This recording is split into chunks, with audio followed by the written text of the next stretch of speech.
হবে। আর এই যে গোপালকে আমি সাজিয়েছি, কেমন লাগছে অতি অবশ্যই কিন্তু বলবেন। আর এই যে গোপালকে পুরো শ্বাসটাতে কেমন লাগছে কমেন্টের মাধ্যমে বলবেন, আর কমেন্টে কিন্তু রাধে রাধে বলতে একদমই ভুলবেন না, ঠিক আছে? তো আমার গোপালকে কেমন লাগছে তোমরা সবাই জানিও কিন্তু।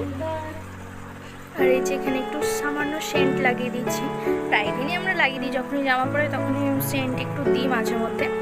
আর এই যে মা ন্যানা সবাই কোলে নিয়ে একটু আদর করছে, আমি একটু ছবি তুলছিলাম মানে গোপালকে নিয়ে রিলস বানাচ্ছিলাম। আর এই যে এখানে গোপালকে বসিয়ে দিয়েছি দোলনাতে, আর বাকি মা ভোগ টোক সব কিছু লাগাবে। মা বলে একটু দুধটা গরম করতে, একদম লাস্ট মুহূর্তে, তখন মনে ছিল না, দুধটাকে ভালোভাবে গরম করে দিলাম।